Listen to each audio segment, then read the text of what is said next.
Let's move on to our next segment. This is run by Chief. We have got Fantasy Forward. Chief, bring us in. What do we got this week? Well, for this one, we're just kind of looking to see who's somebody that may have been cut after week one by a manager who tried to find someone else.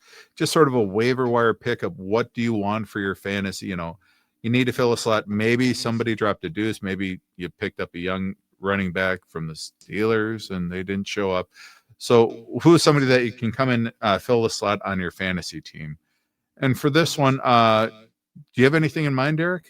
I do. Or Nectar?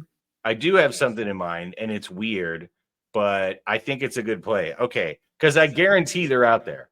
If you have a really bad matchup with your defense this week and you're looking for a defense to pick up, you may not believe I'm going to say this, but get the New Orleans Saints. They're playing the Vikings, okay? And this and here they could give up 30 points. Does it matter? JJ's going to give them the ball. Now, he threw a pick six last week. He's going to make mistakes. I'm telling you, there's going to be turnovers. And that in fantasy for defense is by far the biggest thing you can do to get points is turnovers, sacks, and touchdowns if you get lucky.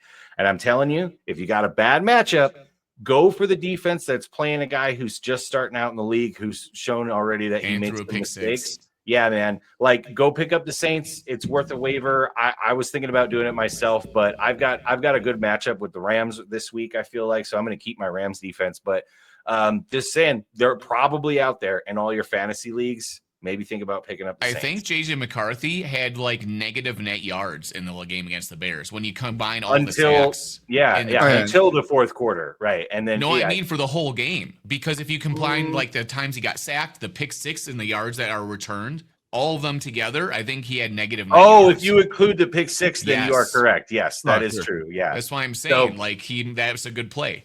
Yeah. So throwing it out there, the Saints guys. I like it. Dougie, do you have anything interesting to offer? Yeah, right now, we were so super smart to draft Brock Bowers really high on our fantasy team with Tom Grassi. At 3.1. He's a generational talent at tight end. Great guy, right? But there's also the backup tight end for Michael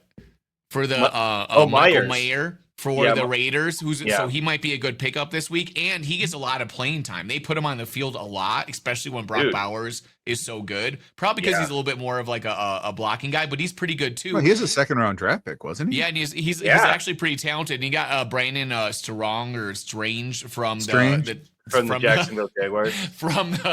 From Jacksonville, but also Jonnu Smith from the Steelers. Now, traditionally, like Rodgers doesn't throw to tight ends, but all of a sudden he's decided I'm going to throw it to everybody on the field, and Jonnu Smith got a touchdown last game. So I don't know if this is like the renaissance of Aaron Rodgers, but Jonnu Smith could be a good pickup in tight end fantasy. He might be tight end number 1 by the end of the year if Rodgers is going to keep playing like this. Well, it's not just Rodgers. It's Arthur Smith cannot live without Jonnu Smith. He had him back in Tennessee. Dude, he went down to Atlanta and he said, Kyle Pitts, kiss my ass. I got Jonnu.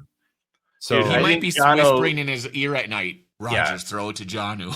No, Arthur Smith lives in like Jonnu's guest house. Like that's just just their relationship. Like they are like attached at the hip. He loves. So as Jonnu. long as Rodgers is happy, Jonnu Smith's probably tight end 1 in the entire league. But once Rodgers gets mad, it's probably tight end 0. But I also think part of it is, Arthur is always run. Yeah. But I think he was okay with Rodgers audibling out of everything so he could throw, just so long as half or a third of the passes went to Jonnu Smith. Dude, and I got to say, Rodgers played great, but man, that Jets defense looked terrible. Like, I don't know what Aaron Glenn was running, but there was wide open dudes all over the place in that game. And like Rodgers, now to be fair, Pittsburgh got lucky they won that game. There was a turnover, and then they kicked a 60-plus yard field goal to win it. But their offense looks pretty good, and the Jets' defense did not. So I feel like that's more of a one-off. I don't think the Pittsburgh they got out schemed in that one game. Yeah, I don't think. And dude, let's be honest. Rodgers kind of runs on spite. He kind of does. That's true. How he operates, and he hates the Jets, and he always beats, our former Bear quarterback.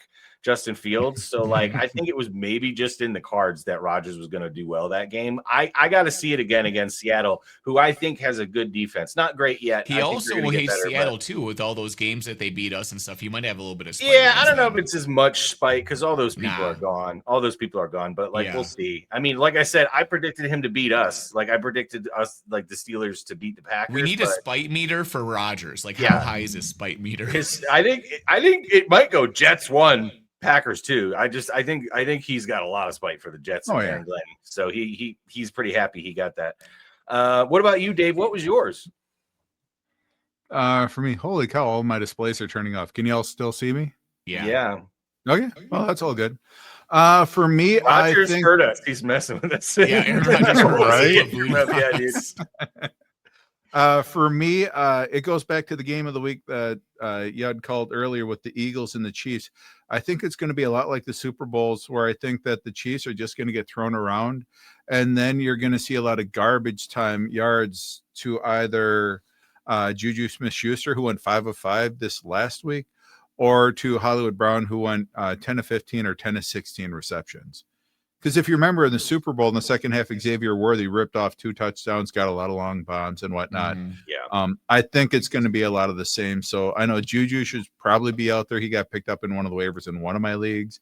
Hollywood, he might not be there, but it's at least worth a look because I think they're going to be playing from behind. I think it's going to be garbage points. Jay Cutler thrived in those back in the day. Yeah, I was going to say, even if like get Hollywood anyway, because Rice is going to be out for 6 more games. If Hollywood's there, get him, even if it isn't for this week. Play him for the next 5 and drop him if you want. Because like, and just pray that he goes nowhere near Kelsey on the field.